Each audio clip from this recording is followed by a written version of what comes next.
And here he is, ladies and gentlemen, the mathematician who traded algorithms for adult diapers, Jonathan Reynolds announced with exaggerated enthusiasm, his hand clamping down on my shoulder as a small circle of financial executives chuckled uncomfortably. My wife Laura stood at Jonathan's side, her champagne glass halting midway to her lips. She offered a weak smile but remained silent as her boss continued. Nathan here was once the rising star at Columbia. Brilliant mind, published in all the right journals. Jonathan's voice carried just far enough for nearby groups to turn their attention toward us. Then he decided family duty called. Noble, really, threw away a promising career to change his daddy's bedpans. The ballroom of the Waldorf Astoria suddenly felt suffocating. I could feel curious eyes on me, whispers behind cocktail napkins. My father's Parkinson's wasn't a joke, and neither was my decision to prioritize his care. My father has Parkinson's, I stated calmly, maintaining eye contact with Jonathan. He doesn't need that level of care yet, but when he does, I'll be there. Some of us define success beyond quarterly bonuses. Jonathan's practiced smile flickered for just a moment. Admirable sentiment from someone living off his wife's income while playing with little math equations on the side. Laura finally spoke up, her voice strained. Jonathan, Nathan's freelance work is actually quite sophisticated. He's consulting for several data analytics firms. Of course, Jonathan said dismissively, his hand sliding to my wife's lower back in a gesture that seemed too familiar. I'm sure it's fascinating work. Almost as fascinating as what we do with real money in the real world, right, team? Several of his sycophants nodded obediently. Laura's eyes met mine briefly, a flash of something, embarrassment, guilt, or perhaps warning, before she looked away. That was the moment when everything shifted. Not because of the humiliation, I could handle that, but because in that instant, I saw the complete picture. The way Jonathan touched my wife, the way she didn't move away, the silent communication between them that excluded me, the expensive new dress she'd bought for this event that I'd never seen before. I maintained my composure, sipping my drink.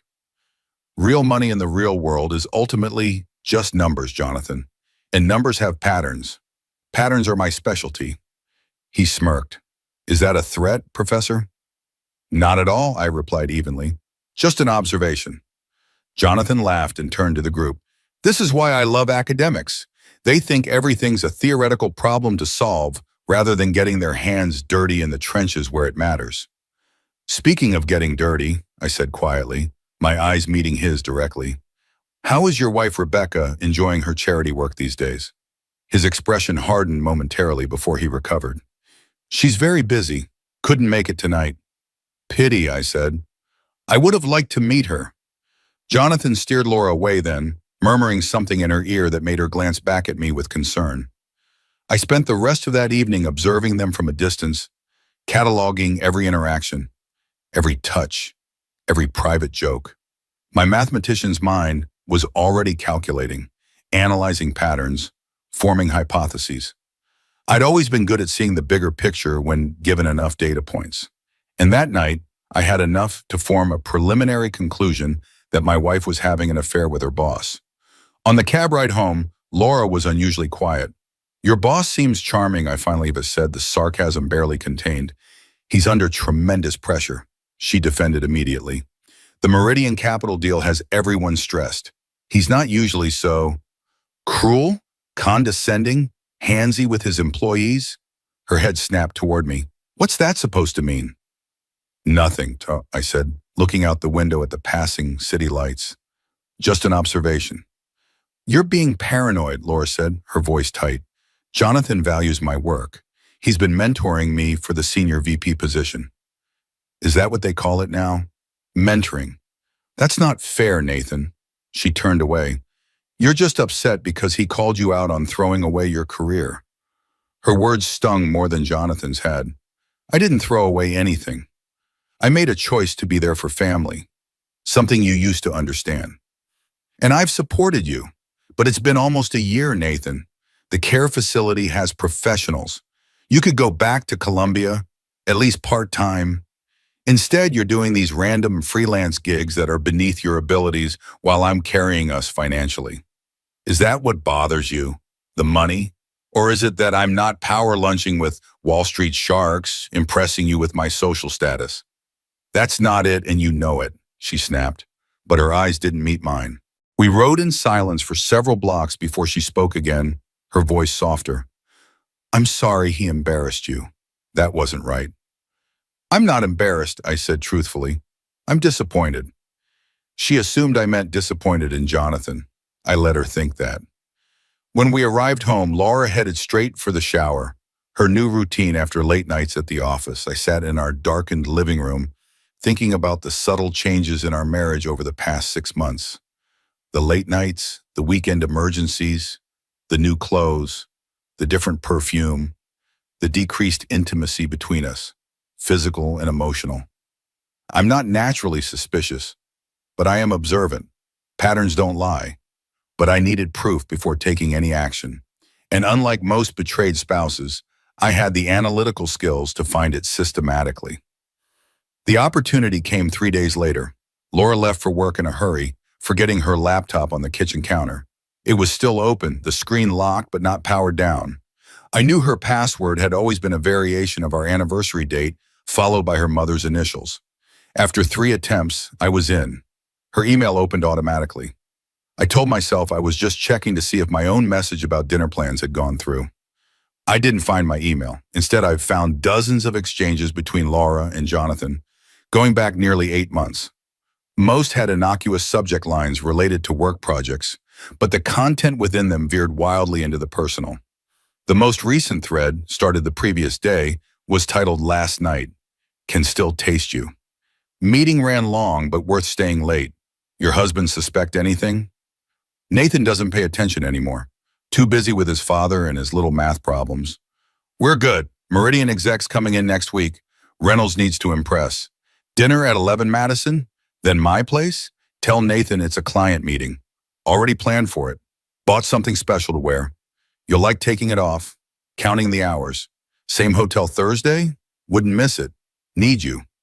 I scrolled through more exchanges, each more explicit than the last.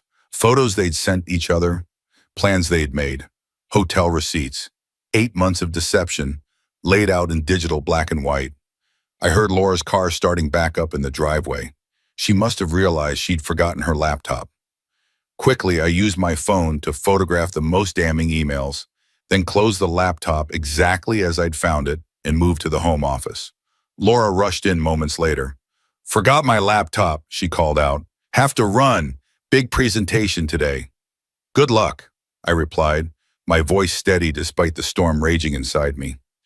After she left, I sat down at my desk and created a new folder on my secure cloud drive. Evidence. I uploaded the photos I'd just taken, then opened a blank document titled Strategy.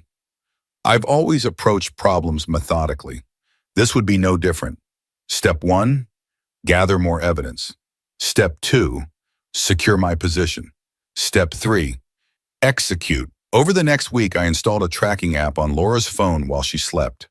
I set up a small camera in our home office that captured her logging into her work accounts on our home computer. I recorded her calls on our home line. I documented her absences and lies about her whereabouts.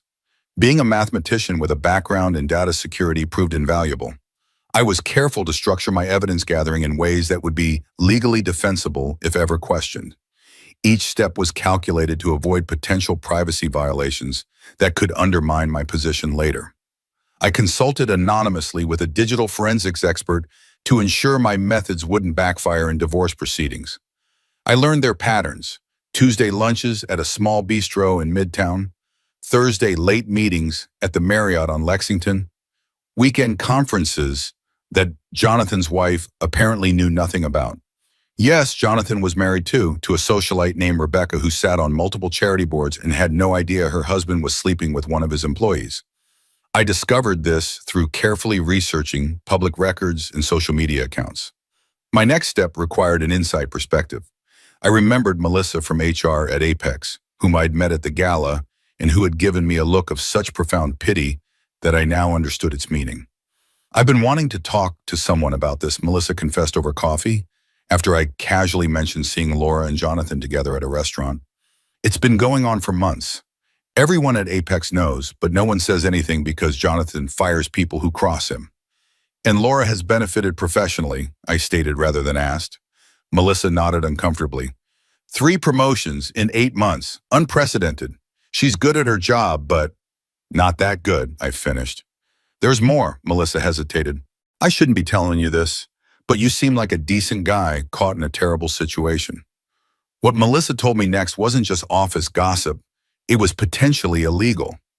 According to her, Jonathan had been systematically manipulating Apex's financial reports to make the company more attractive for acquisition by Meridian Capital. She wasn't in finance herself, but her position in HR gave her access to information most employees didn't have. My brother works for the SEC, and she explained, I recognize the signs of financial manipulation from the cases he's described. The numbers in our quarterly reports don't match what I see in the internal systems. If the Meridian deal goes through, Jonathan gets a $15 million golden parachute, Melissa explained.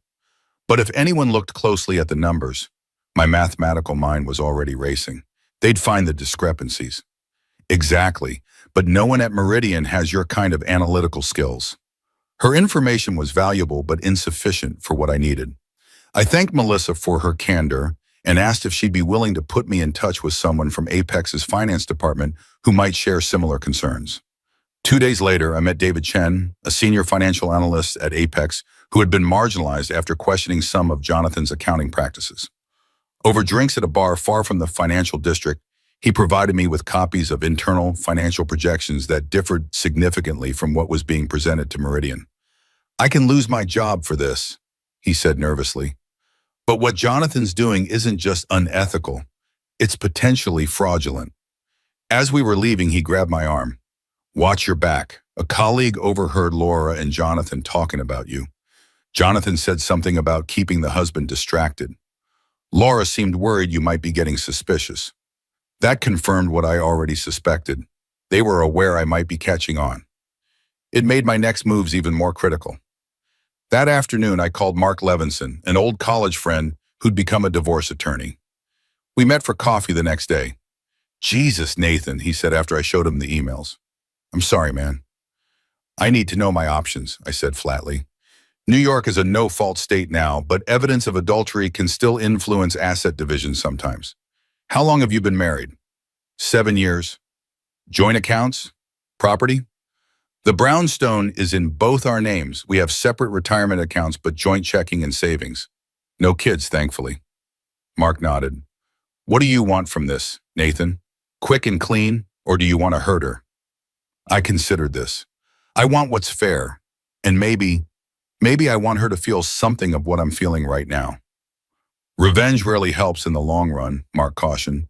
I'm not talking about slashing her tires, I clarified. I just don't want to slink away with my tail between my legs while she and Jonathan laugh about the pathetic husband who never saw it coming. Mark studied me. I've known you since we were 18, Nathan. You've always played the long game. What are you thinking? I smiled thinly. I'm thinking it's time to use my little math problems for something interesting. My plan required patience and precision. While continuing to gather evidence for my divorce, I spent the next 3 months analyzing the financial data David had provided, plus publicly available information on Apex and Meridian Capital. I developed a specialized algorithm that could detect patterns of financial manipulation across multiple quarters of reporting. The numbers told a clear story to someone with my training. Jonathan had been systematically misrepresenting Apex's financial position, hiding risky investments, and inflating returns. It wasn't just creative accounting, it bordered on fraud. During this time, I maintained a facade of ignorance at home. Laura and I barely saw each other, which made the deception easier. When we did interact, I was cordial but distant, which she attributed to my focus on my father's health and my freelance work. Concurrently, I identified a small financial technology startup called QuantCore that had developed an algorithm that could potentially disrupt Meridian's main revenue stream and do it better, faster, and cheaper. They just needed capital to scale. I reached out to another old friend, Sophia Zhang, who now ran a venture capital firm specializing in fintech. Nathan Cooper, I haven't heard from you in ages, he greeted me. Laura mentioned you'd step back from academia. You've spoken with Laura recently? This was news to me. At a Women in Finance conference last month, she mentioned you were doing some freelance work while caring for your father. I wondered what else my wife had been saying about me in professional circles. That's right. Listen, Sophia, I've been analyzing some market trends and came across a startup that might interest you. I presented my findings on QuantCore without mentioning Apex or Meridian. Sophia was intrigued enough to set up a meeting with her investment team, where I laid out a detailed mathematical model showing QuantCore's potential market impact. 2 weeks later, Sophia's firm made a significant investment in QuantCore, with me receiving both a substantial consulting fee and a small equity stake as part of the deal. But that was just phase one. During this period, I received an unexpected email from Dr. Elaine Morgan, the department chair at Columbia. Despite my extended sabbatical, she'd been following my published papers and occasional consulting work. Your recent article on applied stochastic calculus in financial markets has generated significant interest, she wrote. Several graduate students have requested to study your methodologies. Would you consider guest lecturing next semester? That email reinforced something I'd almost forgotten. I hadn't disappeared from the academic world during my sabbatical. I'd simply shifted my focus, publishing fewer but more impactful papers. My reputation remained intact, contrary to what Jonathan and Laura seemed to believe. Phase two involved a more delicate approach. Through my analysis of Apex's financial data, I'd identified several major clients who would be particularly vulnerable if Jonathan's high-risk strategies failed. I prepared a detailed risk assessment report, carefully anonymized to protect my sources. Then I had a stroke of luck. At a mathematics conference in Boston, I encountered Dr. Richard Barnes, a former colleague who now worked as the chief risk officer at Meridian Capital. "Nathan, heard you stepped away from academia. What brings you to a quant conference?" he asked after his presentation on risk modeling. "I've been doing some independent research," and I replied. "Actually, I'd love to get your thoughts on something." Over dinner, I described a theoretical scenario where a company might manipulate its financials to appear more stable than it actually was. Without naming Apex directly, I outlined the patterns I'd discovered. Richard's expression grew serious. "This isn't theoretical, is it? Let's just say I have a personal interest in a situation that matches this pattern." He studied me for a moment. "Does this have anything to do with the Apex acquisition we're considering?" I didn't confirm or deny, but my silence was answer enough. "You should meet with Eric Donovan, our CEO," Richard said finally. "If what you're suggesting is accurate, we need to know before this deal progresses further." A week later, I was sitting in Eric Donovan's corner office overlooking Central Park. "Dr. Barnes speaks highly of your analytical skills," Donovan said after pleasantries were exchanged. He seemed concerned about our pending acquisition. I placed a folder on his desk. "This contains my analysis of Apex Financial's true position. You're currently in acquisition talks with them, correct?" Donovan's expression remained neutral, but he didn't deny it. "That would be confidential information." "Of course, but if you were considering such an acquisition, you'd want to know that their reported earnings for the past 3 quarters have been artificially inflated through creative accounting practices." His eyes narrowed. "That's a serious accusation." "It's not an accusation. It's a mathematical certainty. The numbers don't lie, Mr. Donovan." I opened the folder to a specific page of my analysis. This model shows how Apex has been systematically underreporting risk exposure in their derivatives portfolio while overstating returns on their mortgage-backed securities. They're selling you a house with a crumbling foundation and a fresh coat of paint. Donovan reviewed the first few pages, his expression shifting as he recognized the implications. "How did you obtain this information?" "I have my sources," I said carefully, "but everything in that report can be verified through a proper forensic accounting investigation. You have the resources to confirm my findings independently." "Why are you bringing this to me?" he asked finally. "I have my reasons," I said, "but I'm not looking to tank the deal. In fact, I think Apex could be valuable to Meridian with proper management. Their core business is sound. It's the leadership that's the problem." Donovan studied me. "You're Laura Cooper's husband." The statement surprised me. "You know my wife?" "I've met her at several industry events. Sharp woman. Jonathan speaks highly of her." "I'm sure he does," I thought. "Yes, well, family connections aside, my analysis stands on its own merits." Donovan nodded slowly. I'd like our team to verify this independently. Of course, I've included all my methodology and sources. And what do you want in exchange for this information, Dr. Cooper? This was the delicate part. Three things. First, I want a consulting contract with Meridian to help you transition Apex's quantitative models after acquisition. Second, I want Jonathan Reynolds removed as CEO immediately upon acquisition. And third, I want to be present when you announce the acquisition at Apex's annual client gala next month. Donovan raised an eyebrow. That's oddly specific. I have my reasons, I repeated. Does this have something to do with your wife's relationship with Jonathan Reynolds? My surprise must have shown on my face because Donovan continued. Wall Street is a small world, Dr. Cooper. People talk, and Jonathan has a history. I maintained my composure. My marriage is my concern, Mr. Donovan. I'm bringing this to you purely as a business matter. Whether you act on it is your decision. He considered me for a long moment. I'll have my team verify your analysis. If it checks out, we'll talk again. While waiting for Meridian's response, I took a calculated risk. I compiled a sanitized version of my findings and anonymously submitted them to the SEC's whistleblower program. I wasn't motivated solely by revenge. What Jonathan was doing put investors and employees at risk.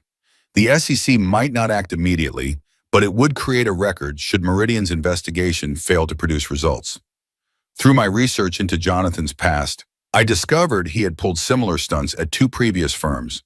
Both times he'd manipulated financial reports to boost short-term performance, secured large bonuses, then moved on before the inevitable downturn. Connecting with former colleagues from these firms provided additional validation for my analysis and reinforced my resolve to stop him. I also arranged a meeting with Anthony Miller, a former executive who had been forced out of Apex 2 years earlier after clashing with Jonathan. Over lunch at a quiet restaurant in the West Village, he confirmed much of what I had suspected. Reynolds is a fraud, Miller told me. Brilliant at office politics, terrible at actual finance. When I questioned his investment strategy, I was gone within a month, labeled a troublemaker. Did you ever consider reporting him to regulators? I asked. Miller laughed bitterly. Without solid proof, it would have been career suicide. This business runs on relationships and reputation. Once you're labeled a whistleblower, you're done. What if you had proof? I pressed. He studied me. You have something, don't you?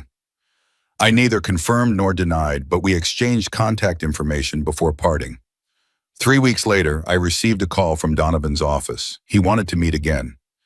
Your analysis was correct, he said without preamble when I sat down. We found additional issues your report didn't even cover. I only had access to public information and limited internal data, I explained. I assumed there was more. There was enough that we've adjusted our offer to Apex significantly. Reynolds isn't happy, but the board has overruled him. The deal is proceeding. And my conditions? Donovan slid a contract across the desk. We'd like you on it as a consultant for a year, with an option to extend. As for Reynolds, he'll be out as soon as the deal closes. The announcement is scheduled for their gala next week. And my presence at the announcement? You'll be introduced as our new consultant. Will that suffice? I nodded. More than sufficient. While all this was happening, I had continued gathering evidence on Laura's affair. The divorce papers were ready, assets were secured, and I had made arrangements to move out of our brownstone immediately after the gala. I had also begun visiting my father more frequently, discussing my plans to return to Columbia University the following semester. His condition had stabilized somewhat, and seeing me more engaged seemed to improve his spirits. You seem different lately, son, he observed during one of our chess games, more focused. I'm making some changes, Dad, I told him. Good ones, I think. He studied me over his reading glasses. This have anything to do with Laura? She hasn't visited in months. It has everything to do with Laura, I admitted, but that chapter is ending. He nodded slowly. You've always been smart, Nathan, but remember, being right isn't always the same as being happy. His words stayed with me as I made my final preparations.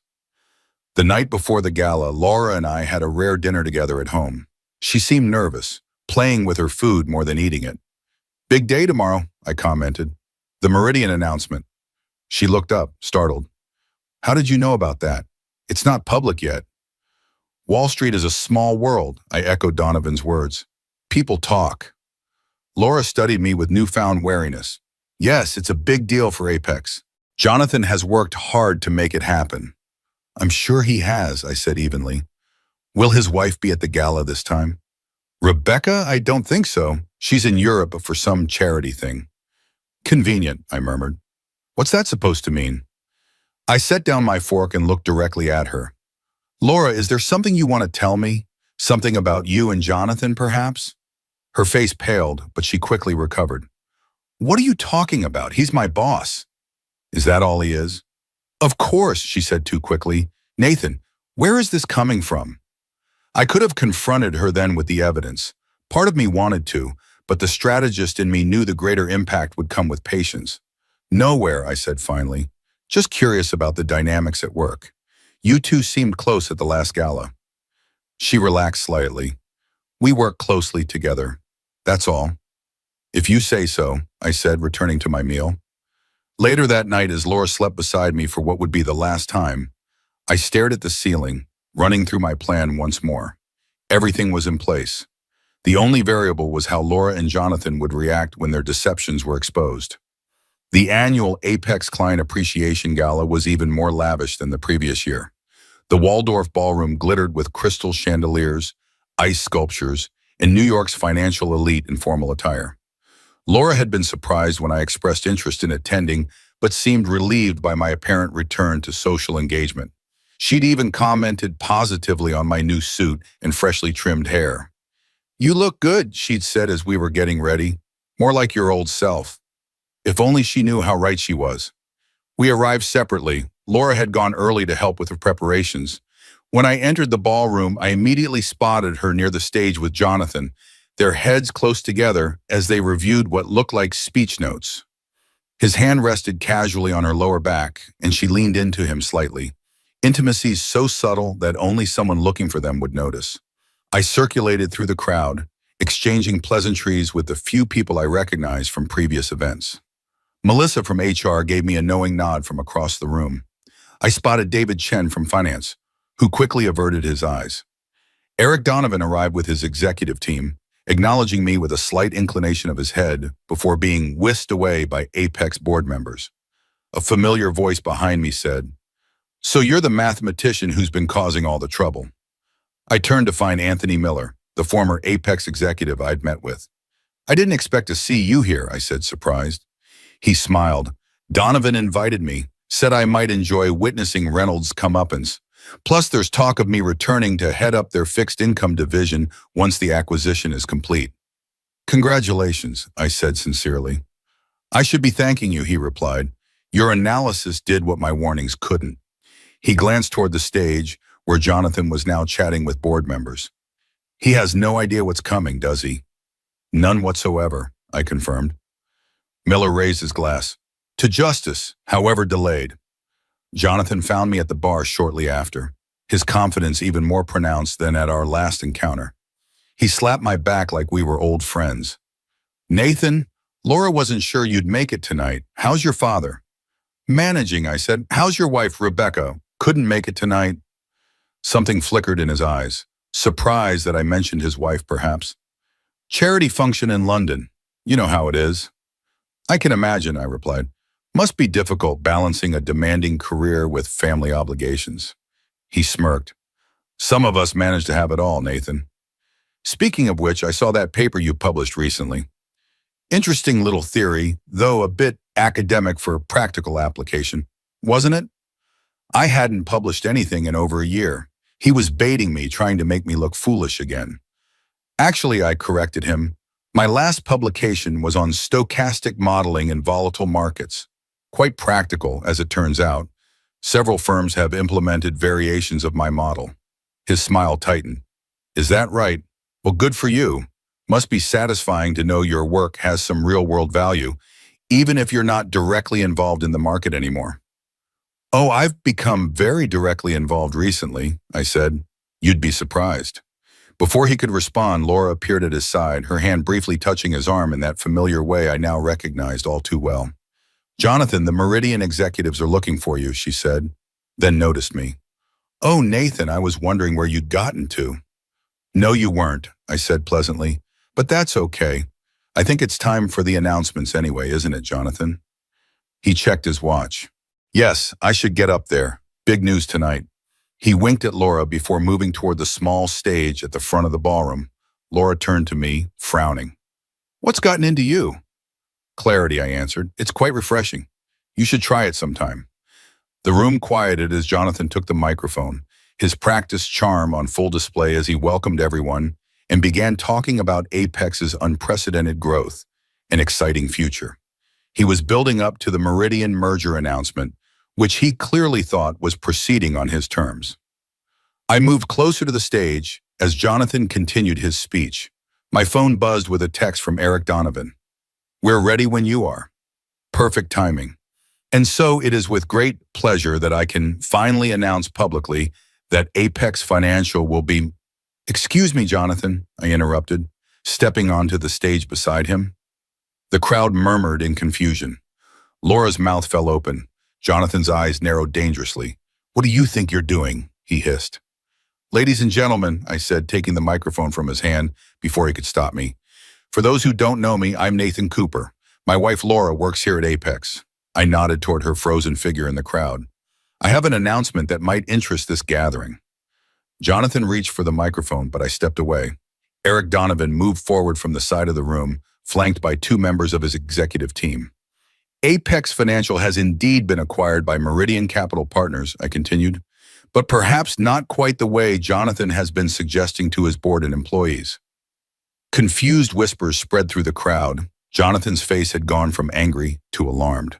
Due to significant irregularities discovered during due diligence, Meridian has acquired Apex at a substantially reduced valuation. Additionally, as part of the terms, there will be an immediate leadership change. I nodded to Donovan, who stepped forward. That's correct, he confirmed, taking the microphone.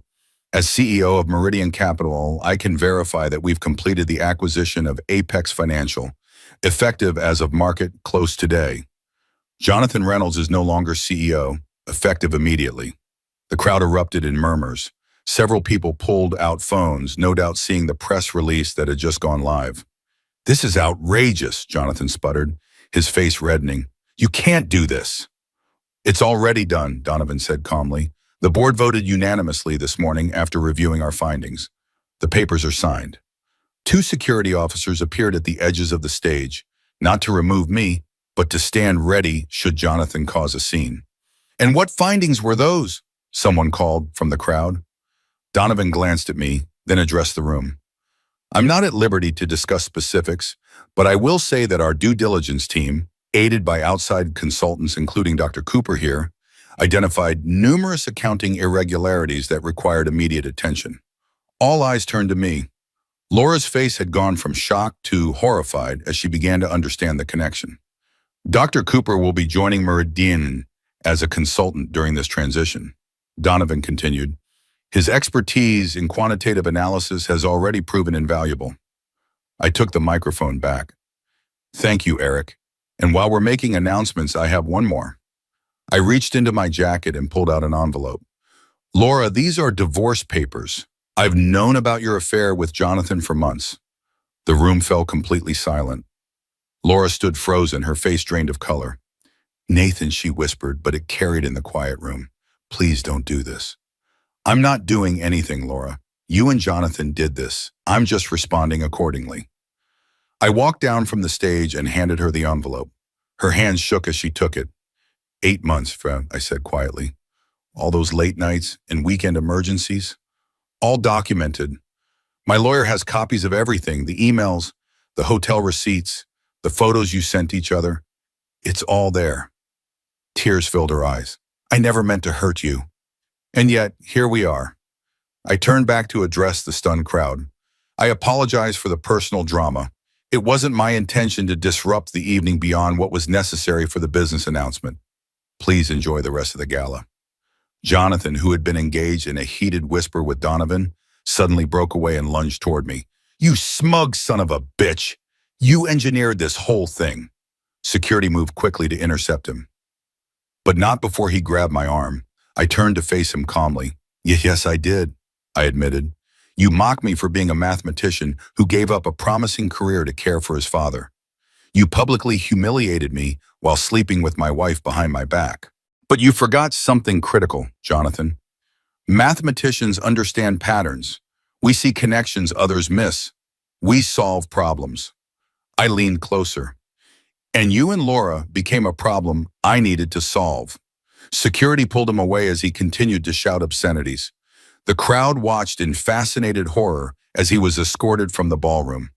Laura stood clutching the divorce papers, tears streaming down her face. What happens now? She asked quietly when I approached her again. Now you talk to my lawyer, I said. I've already moved my things out of the brownstone. You can keep it. I don't want it anymore. And my job? That's not up to me. But Meridian has a strict policy against office relationships between executives and subordinates. Given the circumstances, you might want to update your resume. Her eyes flashed with sudden anger. You planned all of this, destroyed everything I've worked for. No, Laura, I corrected her. You destroyed our marriage. Jonathan destroyed his career through fraud and deception. I simply made sure there were consequences. I turned to leave, but she grabbed my arm. Was any of it real for you? These past few months, pretending everything was normal, while you plotted behind my back? About as real as it was for you, I imagined, I replied. The difference is I never promised to love, honor, and cherish Jonathan Reynolds. I gently removed her hand and walked away.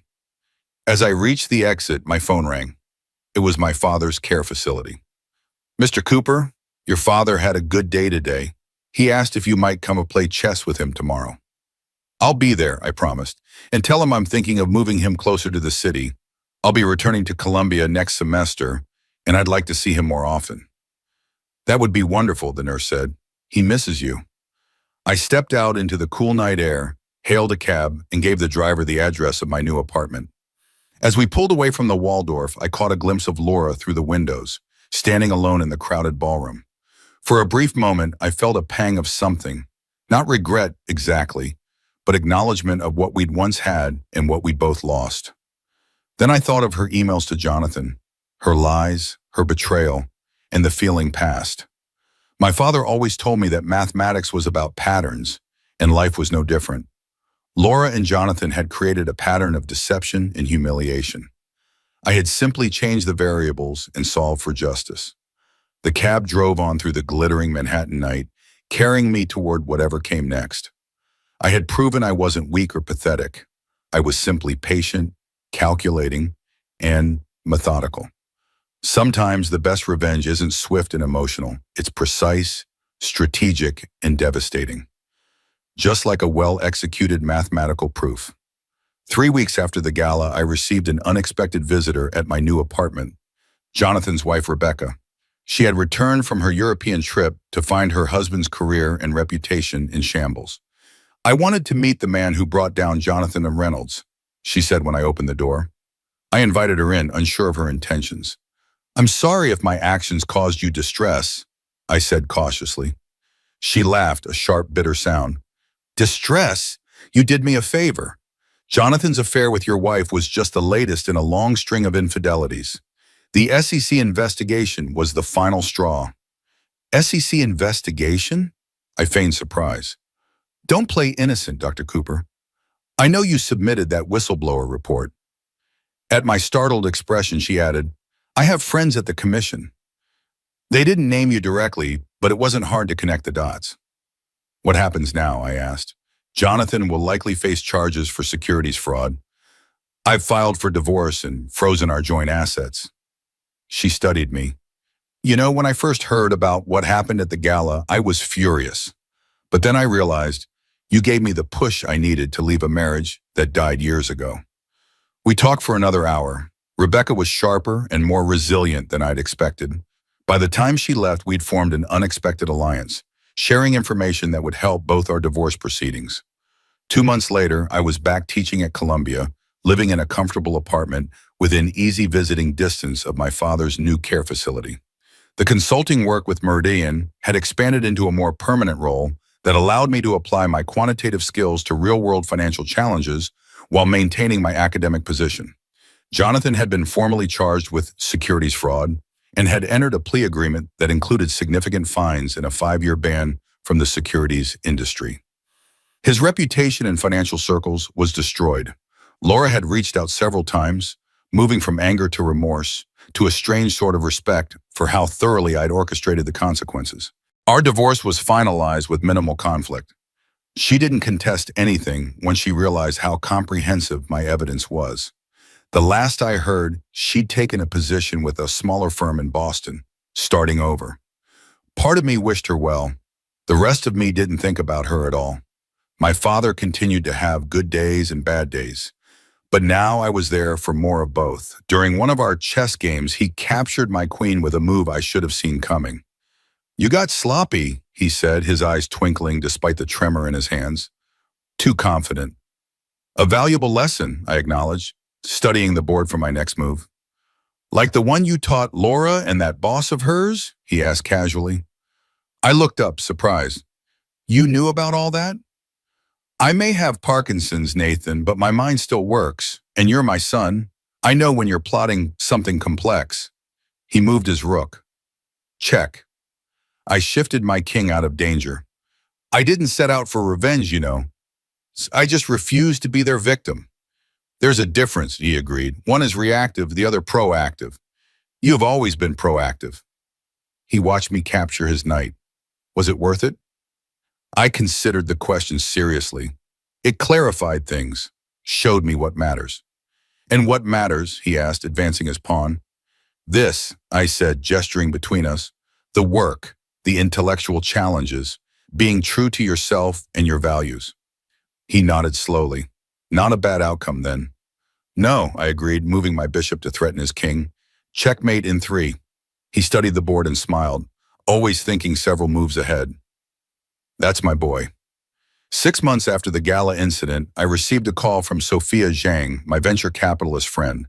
QuantCore, the fintech startup I'd helped her firm invest in, had developed their algorithm to the point where it was attracting serious attention from major financial institutions. "We've had acquisition offers from 3 different banks," she told me excitedly. "And guess who just made the highest bid?" "Who?"